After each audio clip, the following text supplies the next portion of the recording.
Mr. Speaker, will you please call the House to order? The bill is passed. We want to make sure that we make New York a more affordable place to live, a better place to raise a family.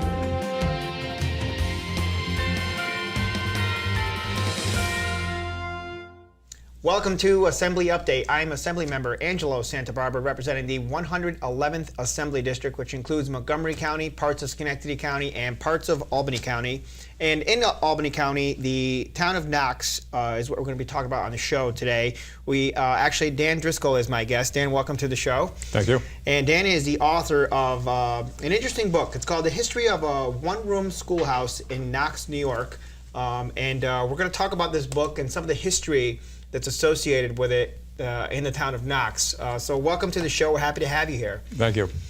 So why don't we start with, what inspired you to kind of write about this schoolhouse in the town of Knox? Well, the Emma Thatcher Nature Center, of course, is in your district, and during the dedication of that nature center, the person who donated the money for the nature center and for its upkeep, Fred Schroeder, called me aside and said, did you see that, or do you know about the schoolhouse up in front of the nature center?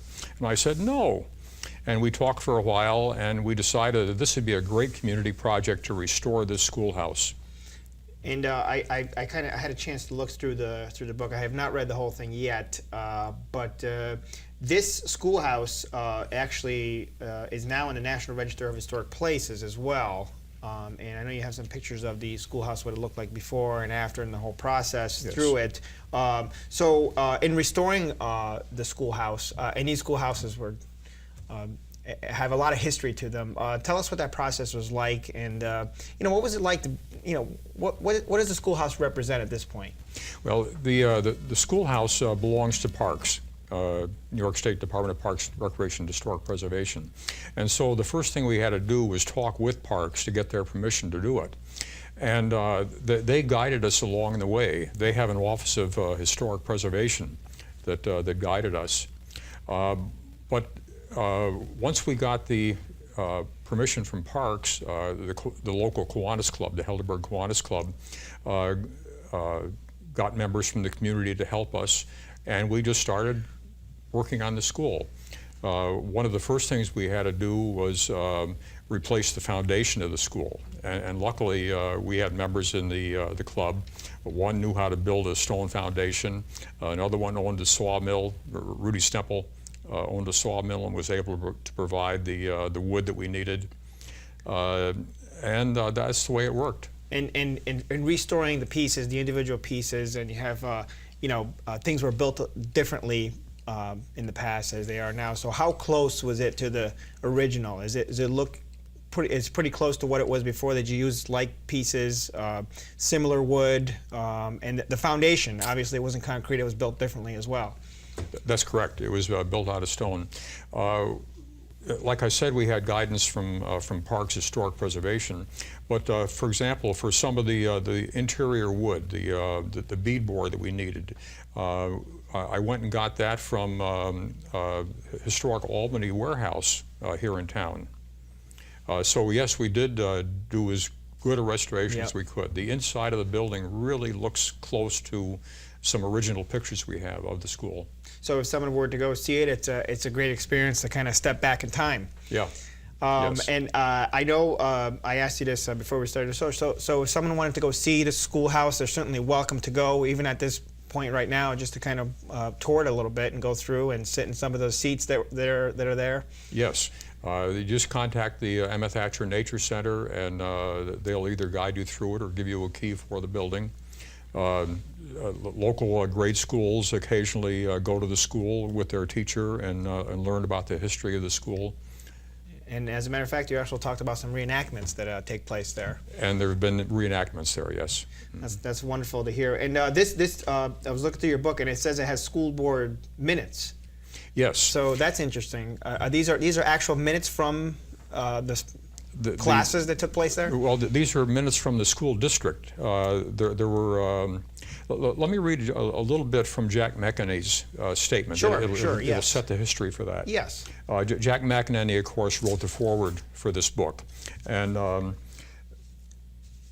that was particularly helpful. He explained that the school board minutes presented in the book were begun nearly 2 centuries ago, when almost all of America was rural and self-government by common citizens was a bold and still unproven experiment. The elected trustees who committed themselves to empowering the next generation of the future with basic educational foundation often lack the same sound education they wish to impart to their children. Then Jack pointed out that the quality of the script and spelling may vary in the school board minutes, but the careful narration of trustee election results, the assessment of taxes, hiring of teachers, the preoccupation with firewood to be supplied to the single pot-bellied stove, gives a remarkably detailed look at a system of education that made our country. And that's actually the beginning part of your book. Yeah. And then, the rest of the book is very involved as well.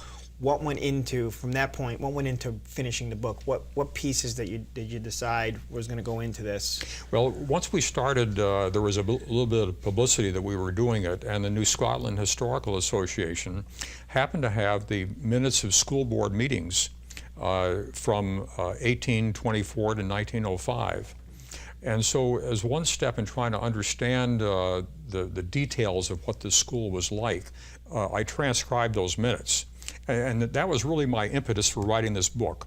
That seemed to be such an important historical thing to have that I wanted to have the transcript for people to use in the future.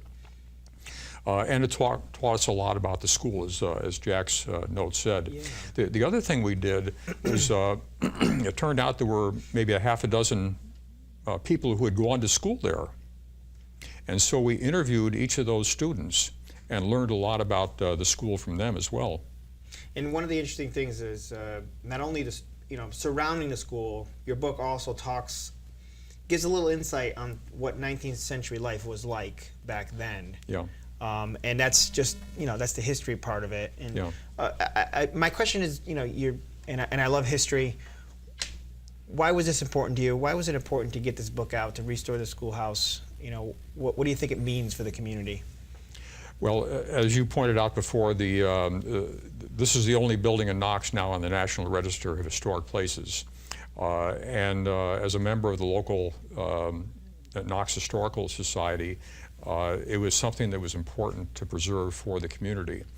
As Parks went ahead and had this put on the National Register, they looked into other one-room schoolhouses that were in the community, and there were none that were any place near as preserved as this one was. Mm-hmm. And so it was an important thing to protect this particular schoolhouse. And the actual, you talked about the materials, getting the pieces back in, redoing the foundation. The actual work was done by community members? By Kiwanis members and other community members. And people that wanted to participate and help be a part of this project, they all had a chance to participate and help restore the schoolhouse. Yes. That's wonderful. Yeah. It's a wonderful story, and it's great that it got done. And I'm looking forward to touring it as well.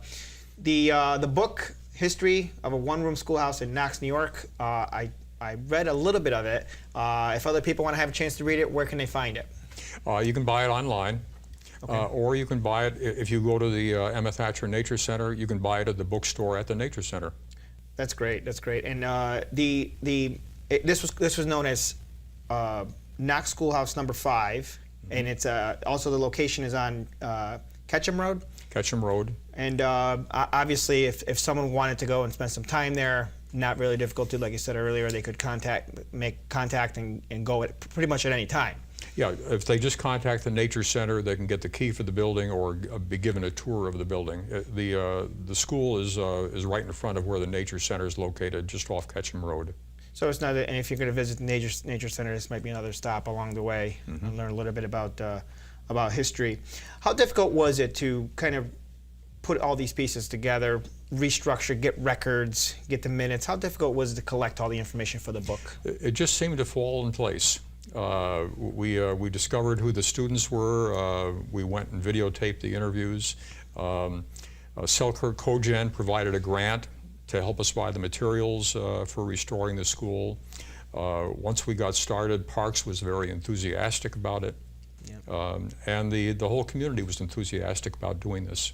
And getting it registered on historic places, was that a difficult process as well, or did that go along pretty smoothly? That was something the parks did. Okay. I didn't have any participation in that. And it's great that it is actually registered and it has the little Yeah. plaque and everything on there. And I think they showed a picture of it earlier. So this is a historical project. You're involved in a lot of other history projects, or is this one of sort of your major accomplishment? Are there other things you're planning on doing? Other pieces of history that you want to look into? As a matter of fact, I just got a grant from the Pomeroy Foundation for 2 historic markers for our town. Oh, wonderful. As it turns out, in 1712, Palatine German refugees were trying to get to the Schoharie Valley. They had been given permission by Queen Anne to settle in the Schoharie Valley. And they got to Altamont, and they were wondering how to get to Schoharie from there. And the Indians showed them a little path through the woods, and they cleared the path so that they could bring their sledges and things along it. And that path is the first road through Knox, Route 156 and the Knox-Gallopville Road. Wow, that's wonderful. Yeah. That's great. And so there'll be an historic marker on that road. That's great. And you know, these I love the history part of this area. We're so rich in history. For other people that are watching, they want to get involved. Maybe they want to do a little research. What would you recommend? How could they get started? Would you recommend going to the library, starting there, or doing some how would they get the research started? Well, there's a lot of information at the Historical Society. We call it the Saddlemeyer Homestead. It's right in front of the town hall in the town of Knox. Mm-hmm. And that's open by appointment or during certain weekends during the summer. So that's one source. Yeah. And the various libraries have a lot of information as well. And I really enjoy the historical pictures, and it's great that some of these were preserved. Those are sometimes lost or difficult to recover, and the fact that they're in this book, I really, if you hadn't had a chance to look at this book, I recommend that you do that. History of a One-Room Schoolhouse in Knox, New York. I think it's fantastic that you helped preserve a piece of history. We have it registered now, and for future generations to enjoy. And certainly, it's something that you can imagine kids going to school back then. And the schoolhouse, I think you said, fit about 10 students. Yes, about that. About 10 students. So if you hadn't had a chance to visit it, do that. It's in the town of Knox. Take a look at this book. Dan, I want to thank you for putting this together, for sharing it for everyone to enjoy and to really kind of see what it was like in the 19th century in this schoolhouse. And I want to thank you for being on the show, and we'll look forward to your next project as well. My pleasure. I'm glad you took an interest in it. Thank you so much.